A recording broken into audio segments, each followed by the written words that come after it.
ये एक ऐसी चीज है जिसमें एक आम आदमी का दिल जोर से धड़कता है। कोई ऐसा आदमी है जिसको अपने लिए घर लेना है, क्या ये सही समय है कि वो अपना घर नोएडा, ग्रेटर नोएडा में देखे? तो एक इंसान की जिंदगी में 3 इंपॉर्टेंट स्टेप हो गए हैं।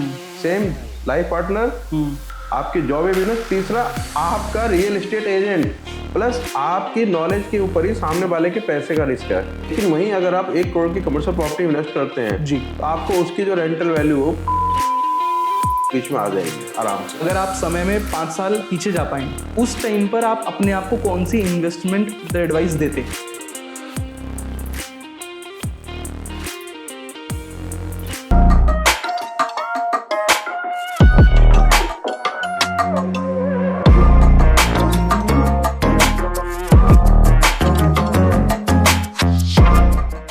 वेद प्रकाश जी, आपका बहुत बहुत स्वागत है हमारे शो में। नमस्कार जी। कैसे हैं आप सर? बिल्कुल मैं अच्छा हूँ, हमेशा की तरह। हमेशा की तरह। सर, प्रॉपर्टी खरीदना, रियल एस्टेट, ये एक ऐसी चीज है जिसमें एक आम आदमी का दिल जोर से धड़कता है बिल्कुल धड़केगा जी, धक धक करेगा। आज की तारीख में अगर हम बात करें सर एनसीआर की, नोएडा, ग्रेटर नोएडा, आपका जेवर हो गया, तो सर प्रॉपर्टी के दाम आसमान छू रहे हैं। हर साल, हर 4 महीने में रेट ऐसे चेंज हो जाते हैं। तो मैं ये जो हम आज शूट कर रहे हैं एपिसोड, इसका उद्देश्य ये है कि हम जानना चाहेंगे इस मार्केट के बारे में और ज़्यादा। अगर कोई इन्वेस्टर है तो क्या ये सही समय है उसके लिए कि वो यहाँ पे कुछ इन्वेस्ट करे? अगर इसके अलावा कोई ऐसा आदमी है जिसको अपने लिए घर लेना है, क्या ये सही समय है कि उसको वो अपना घर नोएडा, ग्रेटर नोएडा में देखे? इसके अलावा अगर कोई इंडस्ट्री ढूंढ रहा है, कोई ज़मीन मिल जाए कुछ हो और इसको अपनी कोई क्या फैक्ट्री वगैरह स्टार्ट करनी है, कुछ काम करना है, तो क्या उसके लिए ये सही वक्त है कि वो अपना काम यहाँ पे स्टार्ट कर सकता है? इन सवालों के जवाब हम आपसे जानने की कोशिश करेंगे इस एपिसोड में। तो सर स्टार्ट करते हैं आज का एपिसोड। और सर, पहला सवाल, आप कौन हैं, क्या करते हैं, और जो भी आप करते हैं आप कितने सालों से कर रहे हैं? मेरा नाम वेद प्रकाश है। हमारी कंपनी का ऑफिस अल्फा 1 ग्रेटर नोएडा में है, जिंदल अल्फाटेक रियल्टी प्राइवेट लिमिटेड। पिछले 20 सालों से हम लोग ग्रेटर नोएडा और यमुना के अंदर अलग अलग सेक्टर्स के अंदर हर टाइप की प्रॉपर्टी का सेल परचेज का काम कर रहे हैं। रेजिडेंशियल, कमर्शियल, इंडस्ट्रियल, इंस्टीट्यूशनल, सारी प्रॉपर्टीज का resale plus as well as जो नए बिल्डर्स होते हैं उनका फ्रेश का। ओके। हम दोनों काम करते हैं, लेकिन हम सिर्फ और सिर्फ अथॉरिटी की प्रॉपर्टी ही काम करते हैं। अथॉरिटी की? जी, चाहे वो ग्रेटर नोएडा अथॉरिटी हो, यूपीएसआईडीसी हो या यमुना अथॉरिटी हो। अथॉरिटी के बाहर का कोई भी सेल परचेज काम हमारी कंपनी बिल्कुल भी नहीं करती। Okay okay. और कितने सालों से आप ये काम कर रहे हैं? लास्ट 20 ईयर से। 20 सालों से, यानी 2005 के आसपास से आप ये काम कर रहे हैं। तो सर, इसकी शुरुआत कहाँ से हुई थी? अगर ऐसे पूछूं, चलिए एक सवाल मैं उन लोगों के लिए पूछ लेता हूँ जो शायद इस मार्केट में एज अ ब्रोकर आना चाहते हों, कि किसी, जैसे आपने जब अपना काम शुरू किया होगा तो सबसे बड़ी दिक्कतें आपको क्या आई इस काम में? देखिए, किसी भी बिजनेस में जब आप शुरू करते हैं तो आपके पास 3-4 प्रॉब्लम बेसिक रहती है। ये एक ऐसा बिजनेस है जिसका कोई भी प्रायर एक्सपीरियंस नहीं होता है जी। आप किसी और बिजनेस में जाते हैं तो आपको एक सेट ऑफ रिकॉर्ड्स मिल जाता है, टेंटेटिव मिल जाता है, यही होगा। रियल एस्टेट एक ऐसा बिजनेस है जहां आपको हर महीने कुछ ना कुछ नया लर्निंग होती है। हर कस्टमर जो है कुछ ना कुछ आपको जो सीख दे के जाएगा। हर साल नए प्रोजेक्ट लॉन्च होंगे, हर 6 महीने में मार्केट की स्ट्रेटजी चेंज जाएगी। तो लर्निंग जो है एक ऐसा प्रोसेस है जो रियल एस्टेट के अंदर आपको कंटिन्यूस में रखना ही पड़ेगा। अगर आप लर्निंग नहीं करेंगे तो आप कहीं ना कहीं अदर्स चैनल पार्टनर की तरह पीछे रह जाएंगे। अगर आपको रियल एस्टेट के अंदर टॉप 10 रियल्टर्स में आना है तो आपको मार्केट का सिनेरियो, आने वाले वक्त में क्या क्या चीजें आने वाली हैं, बेहतरीन कनेक्टिविटी, फ्यूचर प्रोस्पेक्ट्स, नए प्रोजेक्ट्स, उनके प्लस माइनस सबका आपको अपडेट होना होगा। अपडेट बहुत ज्यादा कंपलसरी है आज की डेट में रियल एस्टेट में काम करने के लिए किसी को भी। वो टाइम चला गया कि एक सेट पुराने जमाने में से कॉलोनी होती थी, वही प्लॉट, वही सारी चीजें, सिर्फ रेट चेंज हो रहा था। पर यहाँ रेट चेंज नहीं होते हैं, यहाँ पे इसके अलावा बहुत सारी चीजें चेंज हो रही हैं। चाहे आप वो कंस्ट्रक्शन की क्वालिटी की बात कर लीजिए, ओल्डर टाइम में ब्रिक वर्क होता था, माइवन टेक्नोलॉजी आ गई है, आईटी बिल्डिंगें बन रही हैं आपकी, एयरपोर्ट की वजह से डेवलपमेंट चल रहा है, इंडस्ट्रियल के अंदर पॉलिसी गवर्नमेंट चेंज कर रही है। जब जब कभी भी कोई भी अथॉरिटी अपनी पॉलिसी चेंज कर देती है तो एक रियल्टर्स को सबसे पहले उस पॉलिसी के अगेंस्ट अपने आप को अपडेट करना होता है। अंडरस्टूड। जैसे अब जो है रेरा आ चुका हाँ है, जी। जितने भी रियल एस्टेट एजेंट है उनके लिए रेरा रजिस्ट्रेशन कंपलसरी है जी। तो ये सारी जो बेसिक चीजें हैं इन सब में आपको अप टू मार्क रखना होगा, क्योंकि जब कोई कस्टमर आपके पास आपके ऑफिस चल के आता है तो मान के चलिए वो अपनी जीवन भर की जमा पूंजी को लेके आ रहा है और वो आपके भरोसे इन्वेस्ट कर रहा है। जी। नॉर्मली पहले के जमाने में अगर बात करते हैं तो किसी भी इंसान की लाइफ में दो इंपॉर्टेंट डिसीजन रहते थे, एक उसका लाइफ पार्टनर शादी, दूसरा उसकी जॉब या बिजनेस। अब लेकिन आज के जमाने में जब हम 2025 में शूट कर रहे हैं तो एक इंसान की जिंदगी में 3 इंपॉर्टेंट स्टेप हो गए हैं। सेम लाइफ पार्टनर, आपकी जॉब या बिजनेस, तीसरा आपका रियल एस्टेट एजेंट। क्योंकि अगर वो आपने सही तरीके चूज नहीं किया जी। तो मान के चलिए जीवन भर की जमा पूंजी आपकी जीरो हो सकती है जी। और आपकी रातों की नींद जो है खराब हो सकती है। जी। तो ये सेम सिनेरियो हो गया कि ये तीसरा जो इम्पोर्टेंट फैक्टर अब आ गया है निकल के, ये बहुत इंपॉर्टेंट है। कुछ लोग सिर्फ रियल एस्टेट एजेंट की कंसल्टेंसी फीस को बचाने के लिए कभी कभी हैंकी पैंकी और सड़क छाप और झोले छाप गली मोहल्ले में जो हर गली मोहल्ले में 1-2 डीलर मिल जाते हैं उनसे डील कर लेते हैं, बाद में पैसे फंस जाते हैं। तो मेरा मानना है कि रियल एस्टेट के अंदर आप सिर्फ ट्रस्टेड ब्रांड, अच्छा जिसका सेटअप हो, जो मार्केट के अंदर मजबूत ठोस बैठे हुए हो, अपना ऑफिस लेके चला रहे हो, उनके थ्रू अगर कोई भी काम करेंगे तो आपको लाइफ के अंदर कभी भी जो है मुश्किलें नहीं आएंगी किसी भी ट्रांजेक्शन के अंदर। सर ये बात आपने बहुत सही कही है कि आज की डेट में लोगों को ध्यान रखना चाहिए कि किस एजेंट के थ्रू, किस कंपनी के थ्रू वो किसी भी रियल एस्टेट डील को कर रहे हैं। अगर मैं बात करूं सर आपके पिछले काम की, जैसे आपने बताया कि आप 20 साल से मार्केट में लोगों के साथ काम कर रहे हैं, तो मैं अगर ऐसे पूछना चाहूँगी कितने कस्टमर्स को आप अब तक आपने किया है केटर, कितने लोगों को उनका सपनों का घर आपने लेकर दिया है, तो इस पे कोई नंबर ऐसा कुछ आपके पास है? नंबर तो बहुत ज्यादा हो जाते हैं। अच्छा। आप मान के चलिए ग्रेटर नोएडा के अंदर जितने भी सेक्टर्स हैं जी, अल्फा बीटा गामा, हर सेक्टर के अंदर, हर गली के अंदर कम से कम एक कस्टमर ऐसा होगा जिसको मैंने प्रॉपर्टी दे रखी है। जी। जितनी भी ग्रुप हाउसिंग है हर सोसाइटी के अंदर कम से कम 25-30 अपार्टमेंट जी मेरे हाथों से सोल्ड होंगे, चाहे वो फ्रेश में हो चाहे वो रीसेल के अंदर हो।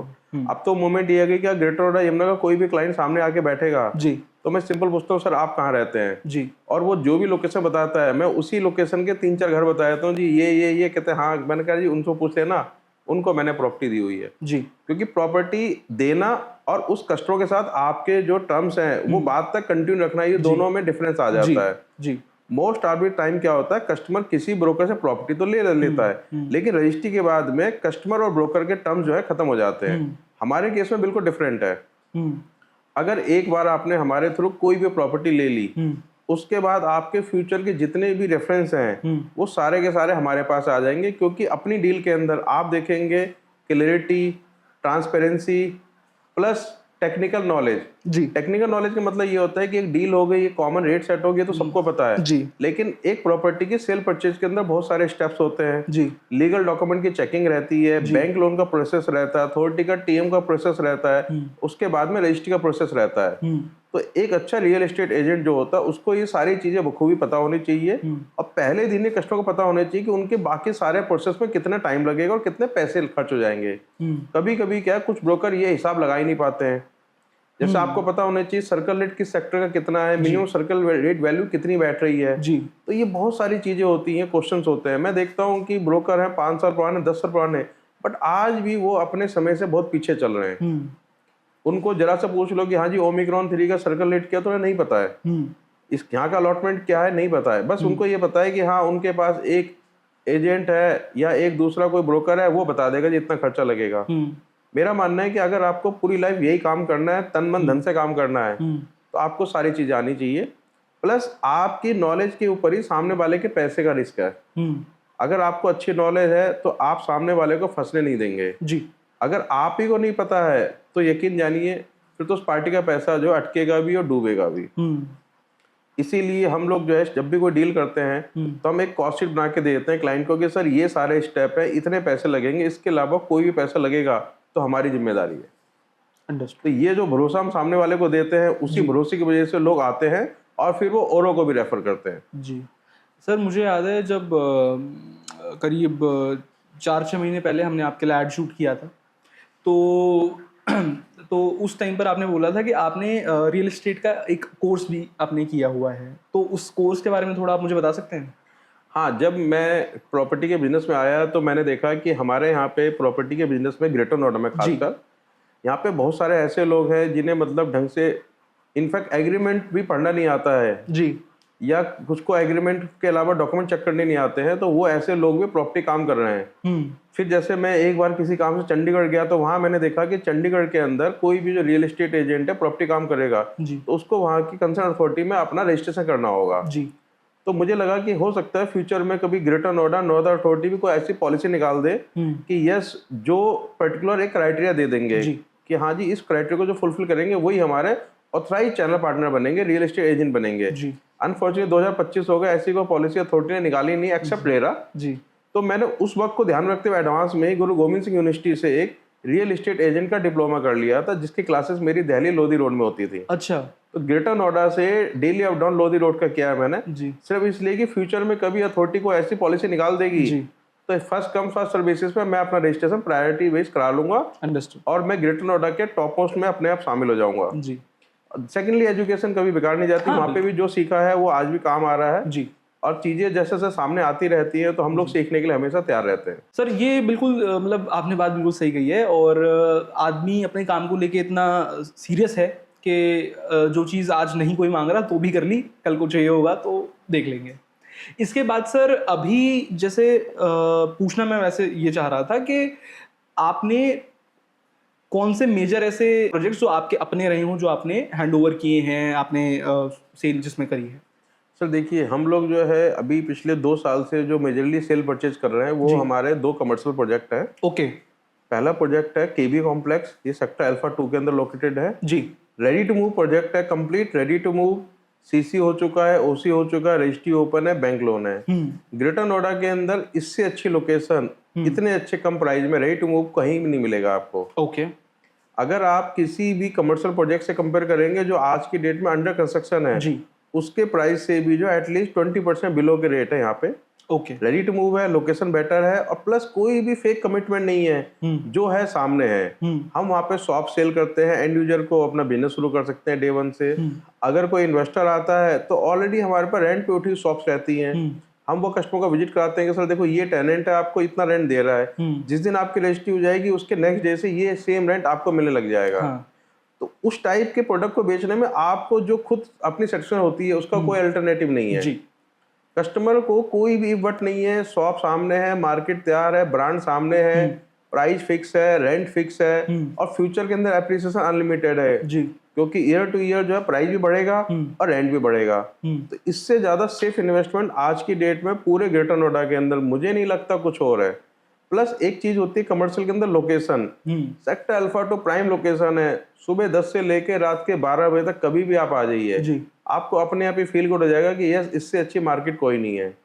पिछले काफी टाइम से हम लोग एक और प्रोजेक्ट को प्रमोट और सेल कर रहे हैं, वो है प्रोजेक्ट है केबी मार्ट। जी। ये बिल्कुल नॉलेज पार्क 2 के अंदर KP2 मेट्रो स्टेशन से बाय वॉक है। इसकी सबसे बड़ी यूएसपी ये है कि ये अपोजिट इंडिया एक्सपो मार्ट है। इंडिया एक्सपो मार्ट वो जगह है जहाँ एग्जीबिशन लगती है पूरे साल, इनफैक्ट आपका ऑटो एक्सपो लगता है। जी। अब अभी सितंबर के अंदर जो है आपका यूपी के अंदर ट्रेड फेयर लग रहा है, लाखों लोग आएंगे। तो उस इंडिया एक्सपो मार्ट के ठीक सामने जी ये प्रोजेक्ट है, 10,000 मीटर का कमर्शियल प्लॉट। इसके अंदर इतने सारे यूनिक फीचर जो पूरे दिल्ली एनसीआर के अंदर शायद ही किसी और कमर्शियल प्रोजेक्ट के अंदर मिलेंगे। जैसे सबसे प्राइम लोकेशन है जी। दूसरा ये कि जिसके चारों तरफ 24 मीटर 24 मीटर 60 मीटर 24 मीटर, मतलब आप अपनी गाड़ी से 360 डिग्री मार्केट का राउंड लगा सकते हैं। इनफैक्ट इस मार्केट के अंदर डबल बेसमेंट पार्किंग का भी प्रोविजन है।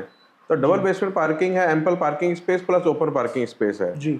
साथ में ही नॉलेज पार्क 2 के अंदर मोर देन 125 इंजीनियरिंग कॉलेज है जो ऑलरेडी स्टैब्लिश है, जहां लाखों स्टूडेंट जो है डेली अप डाउन करते हैं, अपनी एजुकेशन ले रहे हैं। तो नॉलेज पार्क 1, नॉलेज पार्क 2 और नॉलेज पार्क 3, इन तीनों सेक्टर का जो पूरा क्राउड है जी, वो बिल्कुल इसके बाहर से आता है। KP2 मेट्रो स्टेशन की वजह से होने से फ्यूचर की कनेक्टिविटी भी जेवर एयरपोर्ट से कनेक्टेड हो जाएगी, क्योंकि अगर आपको आइडिया हो जेवर में जो एयरपोर्ट बन रहा है उसके अंदर जो मेट्रो आएगी वो भी KP2 से डायरेक्ट कनेक्ट की जाएगी, रूट आ चुका है ऑलरेडी। प्लस जो एयरपोर्ट टैक्सी है जो फिल्म सिटी तक लेके जाएगी वो भी KP2 से कनेक्टेड होगी। तो आज के हिसाब से भी बेटर है, और अगले 5-10 साल की जो भी फ्यूचर प्लानिंग हम देख रहे हैं जेवर एयरपोर्ट को लेते हुए, जी। वहाँ की भी सारी कनेक्टिविटी यहीं से जाएगी। इसके अलावा इसके साथ में हाईवे के दूसरी तरफ में सेक्टर ओमेगा है, जहाँ मैक्सिमम गवर्नमेंट ओरिएंटेड सोसाइटी है। जैसे आपका AWHO हो गया, जी। 2800 प्लस फैमिली है, केंद्रीय बिहार हो गया, 2100 प्लस फैमिली है। तो AWHO जो है आपका सेक्टर ओमेगा के अंदर लगता है, और ओमेगा के अंदर ऐसी 15 से 18 ग्रुप हाउसिंग बनी हुई है जहां ऑलरेडी लोग रह रहे हैं, और वो सारा का सारा फैमिली का क्राउड जो है इस मार्केट को टच होके निकलता है आज की डेट में। फिर यहाँ से हम बात करते हैं आगरा हाईवे का डिस्टेंस, तो हार्डली 2 किलोमीटर के बाद आगरा हाईवे का 0 पॉइंट आ जाता है। तो जेवर एयरपोर्ट आने जाने वाले लोग भी जो है यहाँ के फूड कोर्ट एंजॉय कर सकते हैं, इस मार्केट में आके शॉपिंग कर सकते हैं। उसके ठीक 2 किलोमीटर आगे, मतलब इस मार्केट से 4 किलोमीटर पे सेक्टर 150 आ जाता है। सेक्टर 150 नोएडा के अंदर सबसे लग्जरी सेक्टर है ग्रुप हाउसिंग के हिसाब से। वहाँ मैक्सिमम सारे डेवलपर आ चुके हैं, लेकिन वहाँ कोई भी अच्छी मार्केट आज की डेट में नहीं डेवलप है। अच्छा। तो हम लोग एक्सपेक्ट कर रहे हैं कि 10 मिनट की ड्राइव पे जब लोग यहाँ आ सकते हैं, तो सेक्टर 150 से भी फैमिली वाले जो शॉपिंग करने के लिए as well as dining options के लिए यहाँ आया करेंगे। ये मार्केट जो है पैसा स्टार्ट हो चुका है, और बहुत जल्दी यहाँ पे जो है आप देखेंगे कि लाखों की संख्या में लोग आ रहे हैं, और कई सारी दुकानें खुल चुकी हैं। जी सर, अभी कौन से ब्रांड इसमें आ चुके हैं? अभी आज की डेट में जो है टाटा जोडी ओपन हो चुका है, PNB बैंक ओपन हो चुका है, प्रीमियम लिकर शॉप्स ओपन हो चुकी है जी। इसके अलावा छोटे मोटे फास्ट फूड टाइप की रेस्टोरेंट और दुकानें स्टार्ट होने वाली है। इसके अलावा इसके ऊपर के फ्लोर पे जो है एक्सपो इन के द्वारा एक होटल भी मेंटेन किया जा रहा है। एक्सपो इन वही नाम है जो सेम एक्सपो मार्ट के अंदर होटल चेन चलाते हैं जी।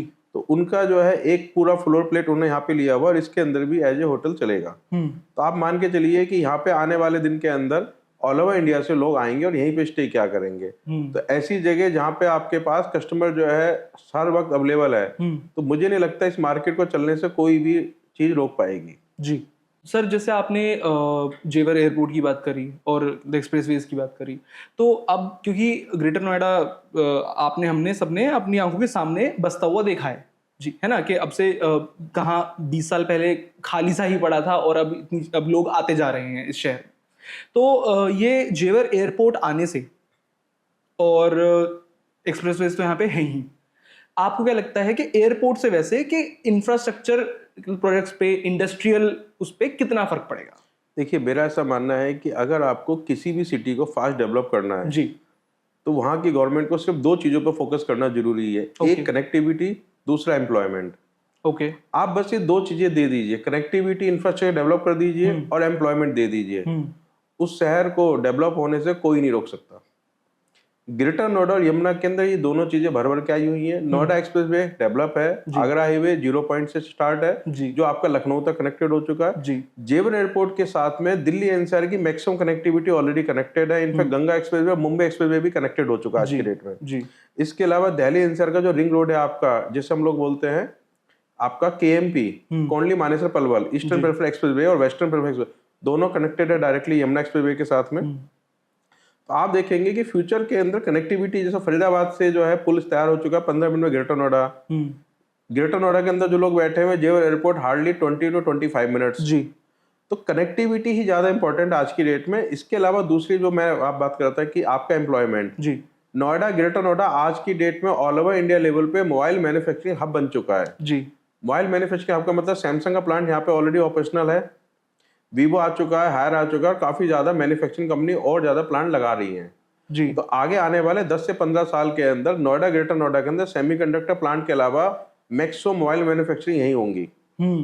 अगर हम बात करते हैं ऑल ओवर इंडिया लेवल पे किसी भी जगह बड़ी इंडस्ट्री के लिए, तो यहाँ जो ऑर्गेनाइज तरीके से यमुना अथॉरिटी के अंदर सेक्टर डेवलप कर रखे हैं जी। जैसे यमुना अथॉरिटी के अंदर सेक्टर 28 जो है मेडिकल डिवाइस पार्क है जी। वहाँ ऑलरेडी मेडिकल डिवाइस की जो मैन्युफैक्चरिंग यूनिट है वो लग रही है। सेम MSME पार्क है, टॉय पार्क है, आपका टेक्सटाइल पार्क है। यमुना अथॉरिटी ने एक सबसे अच्छा काम कर रखा है कि क्लस्टर वाइज डिवाइड कर रखा है। जैसे वो अमेरिकन सिटी डेवलप कर रहे हैं 1000 एकड़ के अंदर, फिनटेक सिटी लेके आ रहे हैं, फाइनेंस हब बना रहे हैं। रेजिडेंशियल के लिए सेक्टर 18, सेक्टर 20 और 22D के अंदर रेजिडेंशियल प्लॉट दे रखे हैं। अगर कोई भी अथॉरिटी जो डे 1 से ऑर्गेनाइज तरीके से काम करती है किसी भी जगह, प्लानिंग अच्छी है, एग्जीक्यूशन अच्छा है, तो मुझे लगता है फ्यूचर इससे अच्छा पूरे ऑल ओवर इंडिया में किसी भी सिटी का नहीं आएगा। मतलब ये बात आपने बहुत सही कही कि किसी भी शहर को अगर डेवलपमेंट की तरफ पुश करना है तो 2 चीज आपने बताई, एक तो है कनेक्टिविटी, दूसरा है एम्प्लॉयमेंट, और दोनों ही ग्रेटर नोएडा में काफ़ी अच्छे से हो रहा है। जी। अब सर जैसे अभी हाल ही में ग्रेटर नोएडा अथॉरिटी ने 40 इंडस्ट्रियल प्लॉट भी अभी ऑक्शन किए थे और 800 करोड़ के इन्वेस्टमेंट वो एक्सपेक्ट कर रहे हैं। तो किसी भी इंडस्ट्रियल प्लॉट को मतलब इन्वेस्टर के लिए क्या मतलब उसके लिए अगर मैं बोलूं कि कोई भी इंडस्ट्रियल प्लॉट है तो कोई भी इन्वेस्टर उसमें क्यों इन्वेस्ट करेगा, खास करके ग्रेटर नोएडा? देखिए, मेरे हिसाब से जो इंडस्ट्रियल प्लॉट होते हैं वो इन्वेस्टर के लिए होते ही नहीं है। अच्छा। ये तो पिछले 5 साल के अंदर पैटर्न चेंज हो गया है। नोएडा, ग्रेटर नोएडा या यमुना एक्सप्रेसवे के अंदर इंडस्ट्रियल प्लॉट में भी लोग इन्वेस्टमेंट करना स्टार्ट कर दिया है। जी। अदरवाइज इंडस्ट्रियल प्लॉट जो होने चाहिए प्योर इंडस्ट्रीज के लिए होने चाहिए। कोई गवर्नमेंट, कोई भी अथॉरिटी हो, उनको इस बात का ध्यान रखना चाहिए कि जो इंडस्ट्रियल प्लॉट अलॉट हो रहा है वो एंड यूजर को अलॉट हो। क्योंकि अगर इंडस्ट्रियल प्लॉट इन्वेस्टर को अलॉट होगा तो वो कभी भी एक्चुअल यूनिट्स में लगाएगा नहीं। अगर कोई इंडस्ट्री चला रहा है, जब वो उसका यूनिट लगाता है तो आप समझिए वो कितनी सारे काम करता है। वो अपने वेंडर्स को काम देता है जी, वो अपने यहाँ स्टाफ रखता है जी, रोजगार देता है जी, प्लस देश की जीडीपी में भी जो है आप काफी योगदान देता है, टैक्स तो देता ही है। जी, तो अगर कोई भी गवर्नमेंट जो है इंडस्ट्री प्लॉट को अलॉट कर रही है, चाहे वो ऑक्शन बेस पे अलॉट करे चाहे वो इंटरव्यू बेस पे, पहले हमारे यहाँ पे नोएडा, ग्रेटर यमुना में इंटरव्यू बेसिस पे अलॉट होते थे इंडस्ट्री प्लॉट। अच्छा। कि आपको कोई इंडस्ट्री लगानी है, आप अपना एक प्रोजेक्ट रिपोर्ट सबमिट कर देंगे और आपका इंटरव्यू लेंगे यमुना अथॉरिटी या ग्रेटर अथॉरिटी के कंसर्न मैनेजर, आपको एक प्लॉट अलॉट कर देंगे। सिंपल प्रोसेस होता था इंडस्ट्री वालों के लिए, उनको कम पैसों में इंडस्ट्री लगाने के लिए प्लॉट मिल जाता था। जी। पिछले कुछ दिनों से जो है आप उसको ऑक्शन बेस पे कर दिया। ऑक्शन में इन्वेस्टर्स आ जाते हैं जी। तो जिस जगह इन्वेस्टर आ जाते हैं तो वहां पे एंड यूजर उतना ज्यादा सेटअप नहीं लगा पाता उतना वो फंड, क्योंकि जो इंडस्ट्री लगा रहा है उसके पास एक फिक्स कैपिटल है। अब वो उसको लैंड में भी लगाएगा, वो अपने वर्किंग में भी लगाएगा, मशीनरी में लगाएगा, सेटअप में लगाएगा, प्लस वर्किंग कैपिटल के लिए उसको फंड चाहिए। इन्वेस्टर तो सिर्फ प्लॉट ले लेगा, वेट कर लेगा, जैसे जैसे प्राइस बढ़ेगा उसको रीसेल कर देगा। तो मेरा मानना है कि इंडस्ट्री के अंदर इन्वेस्टर्स को नहीं एंटर होना चाहिए क्योंकि इसका जो है लॉन्ग टर्म इम्पैक्ट अच्छा नहीं रहता। सर इसके अलावा जैसे आपने अभी फोन मैन्युफैक्चरिंग की बात करी या तो सेमीकंडक्टर मैन्युफैक्चरिंग की बात करी, तो इंडस्ट्रीज ग्रेटर नोएडा में सेटअप हो रही हैं। यहाँ पर पूरा हमारा उद्योग विहार है तो वहाँ पर काफ़ी इंडस्ट्रीज आ रही हैं। आपका सूरजपुर के पास भी पूरा मतलब वो इंडस्ट्रियल हब बन चुका है। तो इतनी इंडस्ट्रीज आने से अगर मैं बात करूं फोन की या सेमीकंडक्टर की, तो क्या इस इंडस्ट्रियल बूस्ट से रेजिडेंशियल पे भी फर्क पड़ेगा? बिल्कुल पड़ेगा। इंडस्ट्री अगर अच्छी डेवलप हो जाती है तो वहाँ के रेजिडेंशियल के रेट अपने आप ही अच्छे हो जाते हैं।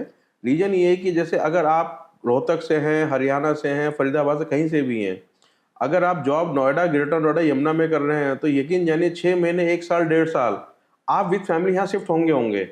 ये हो जाता है कभी कभी किसी की जॉब लग गई है तो वो स्टार्टिंग में शिफ्ट नहीं होता विद फैमिली, बट जैसे आपको लगता है कि आपकी जॉब सिक्योर है, आप यहाँ एटमॉस्फेयर अच्छा है, कंपनी अच्छी है, तो सबसे पहले आपका टारगेट रहेगा कि अपने फैमिली मेंबर को उस शहर में शिफ्ट किया जाए।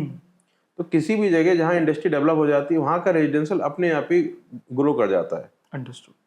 सर इसके अलावा अगर मैं बात करूं स्टार्टअप्स की, चलिए इंडस्ट्रीज तो अपनी जगह ठीक है, बाकी ईडा शायद स्टार्टअप्स और एमएसएमईज के लिए एक नया कॉम्प्लेक्स या कुछ लेके आ रहे हैं। ईडा एक ऐसी चीज करने जा रहा है जो आज से पहले हमारे नोएडा ग्रेटर अथॉरिटी ने कभी नहीं की।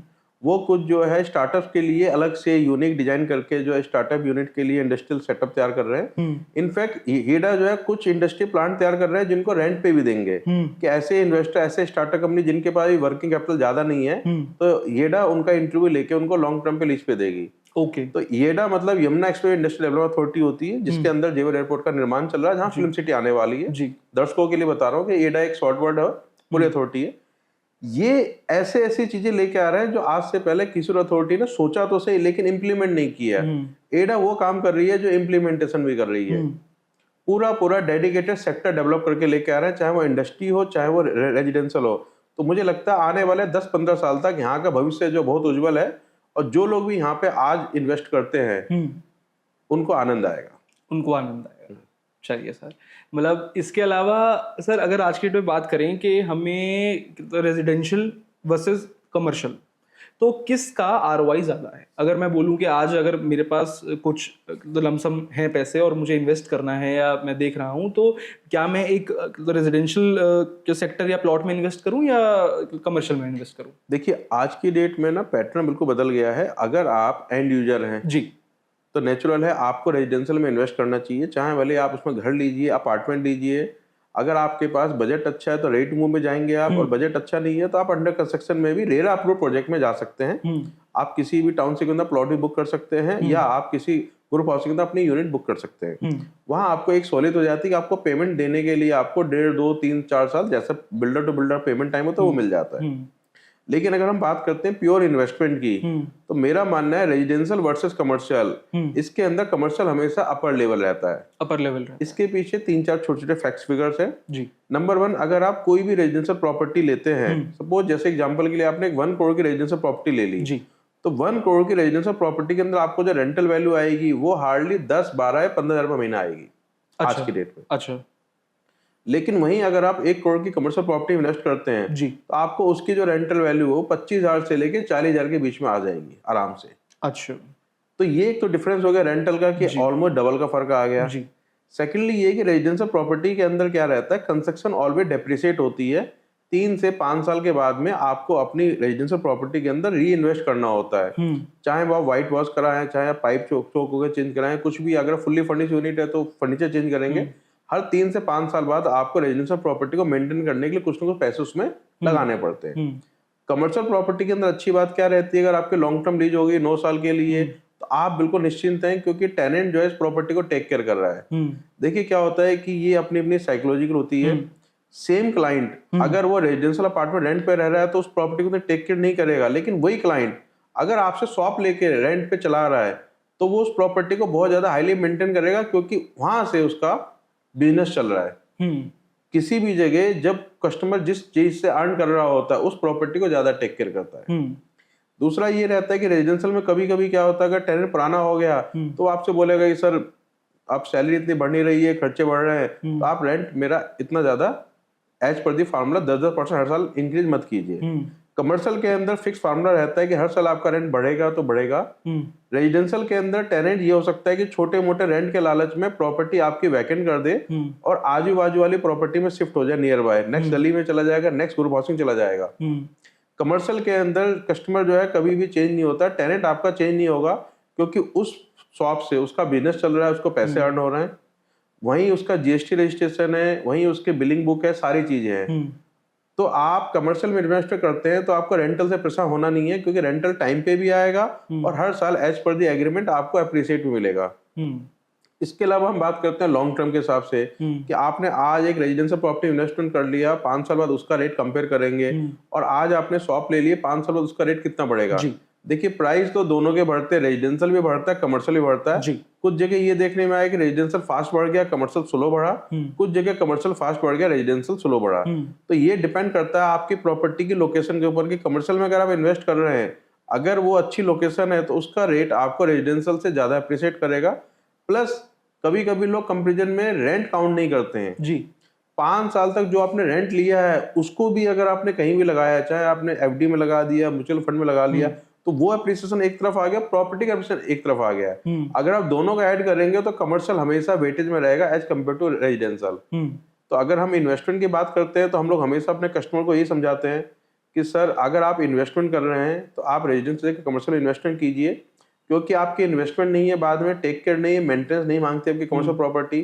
टेनेंट अगर चेंज हो जाता है तो अगला जो टेनेंट आता है वो सेटअप अपने हिसाब से लगाता है। कोई भी इंटीरियर वर्क होता है वो अपने हिसाब से करता है टेनेंट, क्योंकि हर कोई स्पेसिफिक डिमांड के साथ ब्रांड आता है, उनके अपने सेटअप स्टैंडर्ड्स होते हैं। तो एटलीस्ट ओनर की जेब से कभी पैसे खर्च नहीं होते। अगर आपके पास अच्छी लोकेशन है तो आपको सेल भी करना है तो आपकी प्रॉपर्टी कमर्शियल रेंट पे उठी इजीली सेल आउट हो जाती है ऑलवेज।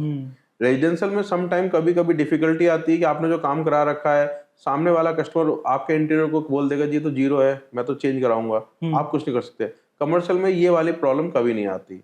तो अगर हम दोनों के कंपेयर करते हैं तो मेरा मानना है कि अगर प्योर इन्वेस्टमेंट है तो पहली चॉइस कमर्शियल होनी चाहिए, ना कि रेजिडेंशियल। लेकिन अगर आप एंड यूजर हैं, आपको ये कि आज शिफ्ट होना है, 2 साल बाद शिफ्ट होना है, तो आपको फिर रेजिडेंशियल में जाना चाहिए। सर इसके अलावा अभी हमारे उत्तर प्रदेश की सरकार ने अपना ये इंडस्ट्रियल लैंड और जो उससे रिलेटेड बायलॉज थे उनको सिंप्लीफाई किया है कुछ, तो ये सिंप्लीफिकेशन के बारे में आप थोड़ा समझा सकते हैं? देखिए क्या होता है, यूपी गवर्नमेंट जो काम कर रही है, योगी जी की सरकार चल रही है, और यूपी को पहले लोग उतनी ज्यादा वेटेज नहीं देते थे, अब तो उत्तम प्रदेश हो गया है जी। यूपी जो है इंडिया के अंदर सबसे बड़ा शहर है, रेवेन्यू के हिसाब से भी, जीडीपी के हिसाब से भी जी। और प्लस पॉपुलेशन के हिसाब से भी। जी। लेकिन सबसे अच्छी बात है इसके अंदर जो है प्रशासन क्या काम कर रहा है। जी। उन्होंने ये देखा है कि आम आदमी को सबसे ज्यादा बेनिफिट किससे मिल रहा है। वो आप कोई भी यूपी गवर्नमेंट की पॉलिसी उठा के देख लीजिए, कहीं ना कहीं आप देखेंगे कि एंड यूजर्स के लिए बेनिफिट सबसे ज्यादा काम हो रहा है। पहले क्या होता था, आपको कोई बिजनेस शुरू करना है तो आपके पास अप्रूवल के लिए 2-3 महीने निकल जाते थे। अब सिंगल विंडो सिस्टम कर दिया है। किसी को भी बिजनेस सेटअप लगाना है यूपी के अंदर, ऑल ओवर इंडिया से या आउट ऑफ इंडिया से आने के बाद इन्वेस्टर को भी सिंगल विंडो है, वहीं से काम हो रहा है आपका। सारी क्लियरेंस जो है विद इन 15 डेज मिल रही है आपको। प्लस इसके अलावा जो गवर्नमेंट टाइम टाइम पे टैक्स बेनिफिट देती है, अगर आप बड़ा प्लॉट लेते हैं किसी अथॉरिटी से तो आपको जो है इंस्टॉलमेंट में ही प्लॉट अलॉट होके दे रहे हैं। जैसे पतंजलि ने लिया है यमुना के अंदर, तो आपके पास वो डिपेंड करता है आपका कितना अच्छा ऑफर है। यूपी गवर्नमेंट को सीरियस लेती है और आपके हिसाब से कहीं ना कहीं मैनिपुलेट करके आपको देती है। दूसरी चीज कि अगर आप कहीं भी काम कर रहे हैं तो आपके पास सेफ्टी होनी चाहिए। जी। आज की डेट में दिल्ली से ज्यादा यूपी सेफ है। हम नोएडा ग्रेटर नोएडा की टेक्निकली बात करते हैं तो आज से 10 साल पहले नोएडा ग्रेटर नोएडा अनसेफ होता था लोगों के हिसाब से एज कम्पेयर टू दिल्ली। अब रिवर्स है। अब हम लोग यहाँ पे रह रहे हैं, हमें पता है Noida greater Noida much much much much safer है as compare to Delhi. Plus आपको पता ही है कि दिल्ली के अंदर जो है पोल्यूशन की प्रॉब्लम, पार्किंग की प्रॉब्लम, पानी की प्रॉब्लम, जी। तो यहाँ वो सारी प्रॉब्लम नहीं है। जी। प्लस कनेक्टिविटी है आने जाने में। अगर आप दिल्ली के अंदर 15 किलोमीटर का ट्रैवल करते हैं तो आज भी 1 घंटे का टाइम है। बिल्कुल। नोएडा ग्रेटर नोएडा 15 किलोमीटर का ट्रैवल है तो 15 से 20 मिनट है। जी। Time is money. जी। तो आप उस फैक्टर को कभी भी डिनाई नहीं कर सकते।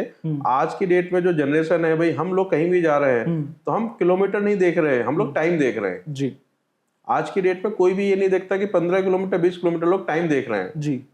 तो ये आने वाले टाइम के साथ लोगों की सोच बदल गई है और जो इंफ्रास्ट्रक्चर डेवलप हो रहा है, जी। मेरे हिसाब से कनेक्टिविटी जितनी इजी होती रहेगी तो बिजनेस करने में उतना ही ज्यादा जो है बाहर के शहर के लोग भी यहाँ पे आके डेवलप करेंगे अपने अपने स्टार्टअप। क्योंकि आने जाने का जो टाइम है वो कम हो रहा है तो काफी सारे लोग इंटरेस्ट ले रहे हैं।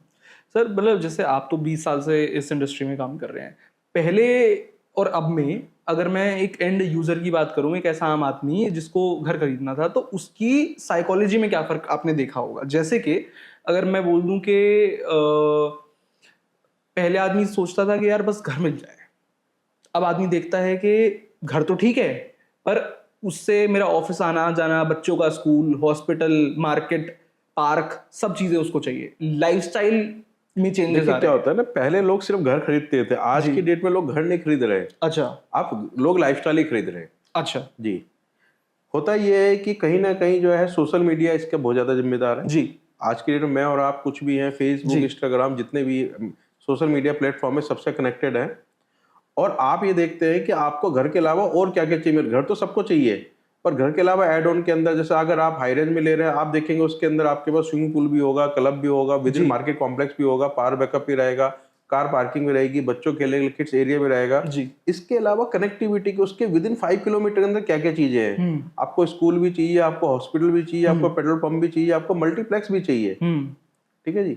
और दूसरी चीज क्या आती है कि गवर्नमेंट के भी इनिशिएटिव रहते हैं। जैसे अभी जस्ट लेटेस्ट 1 महीने पहले, 1 महीना भी नहीं हुआ इनफैक्ट, योगी जी ने एक नया रूल पास कर दिया है कि अगर किसी भी फीमेल के नाम पे रजिस्ट्री होती है, जैसे हमारे यहाँ Noida greater Noida stamp duty लगती है 5%, ये कॉमन है जी। और अगर कोई अलॉटी होता था तो उसके लिए लेडीज के नाम पे छूट थी सिर्फ 10,000 रुपए। 10,000 रुपए वो मतलब माइनर होती थी जी। लेकिन अब 1 करोड़ तक की प्रॉपर्टी के अंदर स्टैंप ड्यूटी की 1% की छूट देती है जी। वुमेन एम्प्लॉयमेंट को भी बढ़ावा दिया जा रहा है यूपी गवर्नमेंट की तरफ से कि मैक्सिमम जो है अगर कोई भी रजिस्ट्री होती है तो उसमें 5 की जगह आपके 4% स्टैंप लगेंगे आज की डेट में जी। तो ये जस्ट अभी पास हुआ है और तुरंत इम्प्लीमेंट हो गया है। तो ऐसे टाइम पे गवर्नमेंट जो अपने अलग अलग जो डिसीजन लेके आ रही है और कहीं ना कहीं उसको बेनिफिट मिल रहा है, किसी को मिल रहा है, लेकिन डायरेक्टली इनडायरेक्टली वे में बेनिफिट में सारे आ रहे हैं धीरे धीरे। सर एक बहुत इंटरेस्टिंग सवाल आ रहा है दिमाग में कि अगर आप समय में 5 साल पीछे जा पाएं, 2020 की अगर हम बात करें जब शायद कोविड चल रहा था, तो उस टाइम पर आप अपने आप को कौन सी इन्वेस्टमेंट एडवाइस देते? देखिए 5 साल पहले में अब में बहुत फर्क आ गया है रियल एस्टेट के अंदर, खासकर नोएडा ग्रेटर नोएडा यमुना के अंदर जी। क्योंकि मुझे नहीं मालूम पर जिन लोगों ने 2020 में प्रॉपर्टी ली थी 2025 में 2 बार डबल हो गई है उनकी। अच्छा। तो इतना ज्यादा एप्रिसिएशन मुझे मतलब ऑल ओवर इंडिया लेवल का आइडिया नहीं है, लेकिन नोएडा ग्रेटर नोएडा यमुना के अंदर जी जितने भी कस्टमर ने 2019-20 में प्रॉपर्टी ली है, 2025 में वो 2 टाइम डबल हो चुकी है। आपका 20 साल, 25 साल, 30 साल की सैलरी का इनपुट एक तरफ, और पिछले 5 साल के अंदर नोएडा, ग्रेटर नोएडा में आपकी अपनी प्रॉपर्टी का एप्रिसिएशन एक तरफ। तो ये माहौल देखा है लोगों ने जी।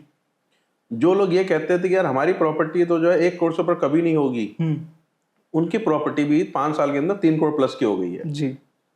तो ये जो बदलाव आया है ये इतना फास्ट आया है कि कभी कभी मेरे बहुत सारे कस्टमर हैं जी, उनको भी नहीं पता चल रहा कि हो क्या रहा है। सर बिल्कुल, ये आपने जो बताया कि पिछले 5 साल में मार्केट बहुत ऊपर गया है जी, लोग, जैसे आपने बताया ना कि लोगों को मतलब आनंद जो आ गया सोचा है, था वो तो मिला, जो नहीं सोचा था वो भी मिल गया। वो भी मिल गया।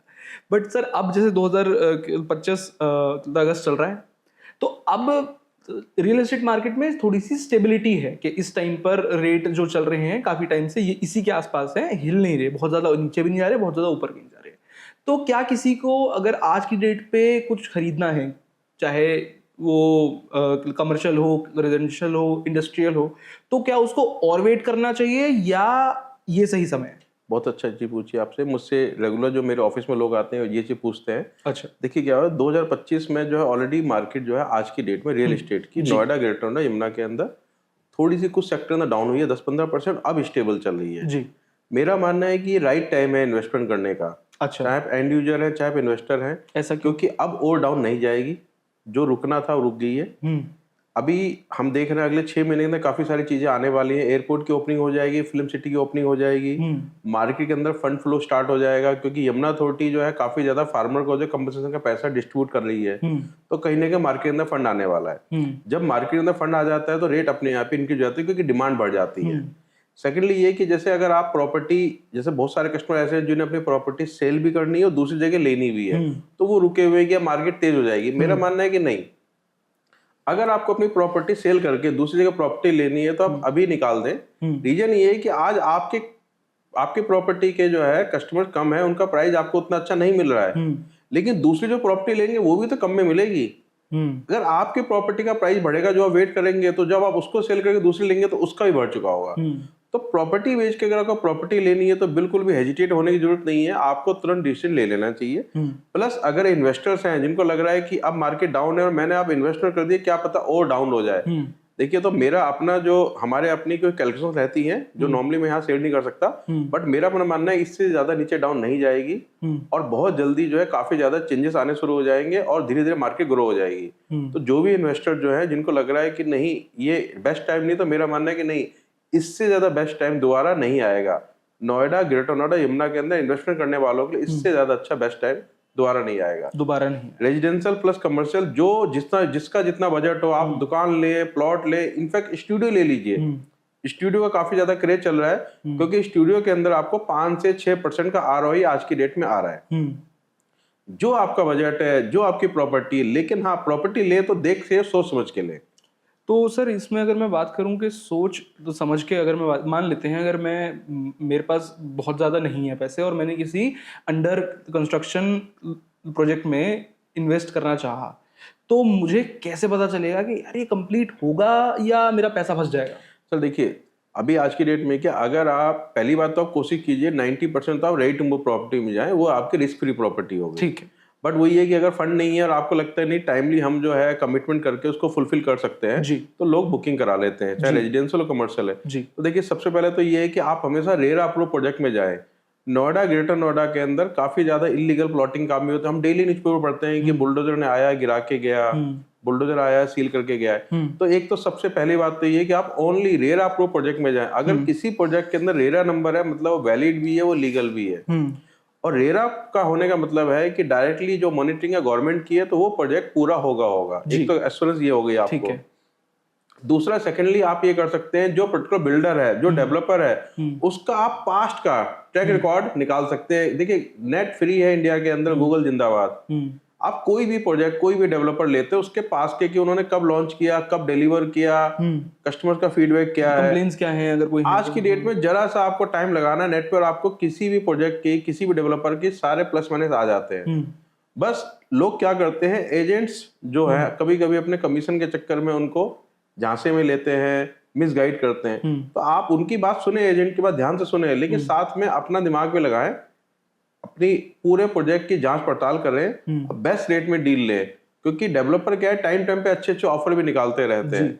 ये आपका अपना डिसीजन है कि आपको किस डेवलपर के साथ जाना है। लेकिन अगर आप रेप्यूटेड ब्रांडेड डेवलपर के साथ जाते हैं तो मुझे नहीं लगता कि पास में भी कभी भी कोई एग्जांपल सुनने में आया हो जहां उनको दिक्कत हुई है। हाँ, पुराने टाइम में नोएडा, ग्रेटर नोएडा के अंदर बहुत सारे फेलियर हुए हैं, इसीलिए आम आदमी बुकिंग करने से पहले आप भी सोच रहा है, बट वो था टाइम रेरा से पहले का। जब से रेरा आया है, मुझे नहीं लगता रेरा आने के बाद कोई भी डेवलपर, जो न्यू डेवलपर हो, उसका प्रोजेक्ट का काम रुका हो। आप कोई भी उठा के देख लीजिए, आप पुराने जो रुके हुए थे उसे कुछ जैसे एनबीसीसी बना के दे रही है, वो एक पुरानी बात है, गवर्नमेंट ने ले लिया है, इनिशिएटिव ले लिया, धीरे धीरे कर रहे हैं। बट जो नया प्रोजेक्ट लॉन्च हुआ है, रेरा बेस्ड है, वो आप एक भी प्रोजेक्ट नहीं देखेंगे जो डिफॉल्ट हुआ हो या रुक गया हो। ठीक है। तो ये चीजें धीरे धीरे इंप्रूव होती रही है और कुछ और 5-10 साल के बाद में ये सारी चीजें और ज्यादा अच्छी चली जाएंगी, क्योंकि अथॉरिटी जब प्लॉट अलॉट कर रही है तो ऑलरेडी काफी ज्यादा हैवी अमाउंट लेकर रजिस्ट्री करती है जी। सारी चीजें, तो अथॉरिटी भी टाइट हो गई है और रेरा भी टाइट है जी। तो आज की डेट में एंड यूजर को प्रॉपर्टी अगर बुक करेगा तो हैंडओवर मिलेगा, प्रॉपर्टी मिलेगी। अगर सर मतलब देखिए, अब होता यह है कि अगर मैं रीसेल में कोई चीज़ ले रहा हूँ तो उसमें एक मेजर कंसर्न लोगों का ये हो जाता है कि पहले देते हैं पैसे, उसके बाद होती है रजिस्ट्री। तो एंड कंज्यूमर अपने आप को सेफ कैसे करे, या वो क्या ऐसा कुछ देखे, चाहे वो डॉक्यूमेंट्स हो या जो भी है, कि उसको ऐसा लगे कि हाँ मेरा पैसा नहीं फंसेगा, क्योंकि मन की शांति इसमें देखिए है ना। मन की शांति तो सबसे इंपॉर्टेंट है आज की डेट में, प्लस पैसे का भी फ्लो ज्यादा होता है जी। लेकिन क्या होता है, जब हम कभी भी रीसेल के अंदर कोई डील करते हैं तो सबसे पहले तो आपको एक अच्छा एजेंट चाहिए होता है, रियल एस्टेट एजेंट, चलिए जो ट्रस्टवर्दी हो, जो आपको फंसाएगा नहीं, प्रॉपर्टी दिलाएगा। ठीक है। सेकेंडली क्या होता है कि आप सामने वाली पार्टी के सारे डॉक्यूमेंट चेक करें। चेकिंग का अच्छा तरीका ये होता है कि अगर नोएडा, ग्रेटर यमुना की प्रॉपर्टी ले रहे हैं तो अथॉरिटी से क्रॉस चेक हो जाता है। ग्रेटर नोएडा की किसी भी प्रॉपर्टी का ऑनलाइन चेक कर सकते हैं कि पर्टिकुलर प्रॉपर्टी का ऑनर नेम क्या है, ऑनरशिप क्या है, उनके ऊपर कोई ड्यू डिलिजेंस तो नहीं है। जैसे यमुना के अंदर आप कोई प्रॉपर्टी ले रहे हैं तो स्टेटमेंट अकाउंट आ जाता है, कितना बैलेंस है, कितना जमा है, तो वो इजीली हो जाता है। सेकंड, जब आप कस्टमर के साथ मीटिंग करते हैं तो आपको कस्टमर के साथ मीटिंग करने को पता चल जाता है यस कि ये ही ऑनर ऑफ द प्रॉपर्टी है या नहीं है। तो बस आपको यही ध्यान रखना है कि जब आप प्रॉपर्टी की बात कर रहे हैं, फाइनल सेल परचेज की, तो सामने वाला कस्टमर जो है ऑनर होना चाहिए या ऑनर का रिप्रेजेंटेटिव होना चाहिए, जिसके अंदर पावर होगी, वो उसको सेल परचेज का काम कर सकता है।